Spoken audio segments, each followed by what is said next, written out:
નમસ્કાર, CB24 news સાથે હું રેશમા આપનું સ્વાગત કરું છું. અમદાવાદનો પોશ ગણાતા સિંધુ ભવન રોડ ઉપર ધૂળેટીની ઉજવણીમાં ભંગ પડ્યો હતો, જ્યાં બ્રજ વાઇબ્સ દ્વારા આયોજિત પાર્ટીમાં મિસમેનેજમેન્ટનો આક્ષેપ કરી લોકોએ ભારે હોબાળો મચાવ્યો હતો. ગ્રીન પ્લેસ પાર્ટી પ્લોટમાં આયોજિત આ ઇવેન્ટમાં મ્યુઝિક બંધ થતા અને સુવિધાઓના અભાવે રોષે ભરાયેલા યુવકોએ ડીજે સિસ્ટમ અને મંડપના ડેકોરેશનમાં તોડફોડ કરી હતી, જેનો વિડીયો સોશિયલ મીડિયામાં વાયરલ થયો હતો. જોકે આયોજકોએ લુખ્ખા તત્વો ઉપર તોડફોડનો આરોપ લગાવ્યો છે. આ ઘટનાની જાણ થતાં જ બોપલ પોલીસ તાત્કાલિક સ્થળ ઉપર દોડી ગઈ હતી અને સમજાવટ બાદ મામલો થાળે પાડ્યો હતો. હાલ આ મામલે કોઈ સત્તાવાર ફરિયાદ નોંધાઈ નથી, પરંતુ આયોજકો દ્વારા રિફંડ આપવાની પ્રક્રિયા હાથ ધરવામાં આવી છે.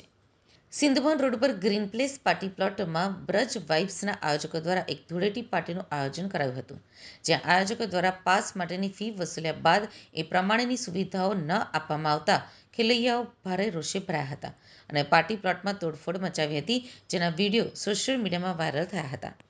બ્રજ વાઇબ્સ ધૂળેટી પાર્ટીનું આયોજન કરનાર વીરસિંઘે જણાવ્યું હતું કે ધૂળેટી પાર્ટીનું આયોજન અમારા તરફથી કરવામાં આવ્યું હતું, જેમાં ડીજે અને તમામ પ્રકારની વ્યવસ્થા પણ કરવામાં આવી હતી, પરંતુ કેટલાક 4-5 જેટલા લુખ્ખા તત્વો દ્વારા આ કૃત્ય કરવામાં આવ્યું હતું.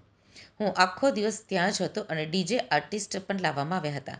વચ્ચે એક વખત મ્યુઝિક બંધ થયું હતું, જે બાદ કેટલાક લોકો દ્વારા ભારે હોબાળો કરવામાં આવ્યો હતો. કેટલાક ચોક્કસ તત્વો દ્વારા આ કરવામાં આવ્યું હતું, જેના ફોટા અને વિડીયો પણ મારી પાસે છે.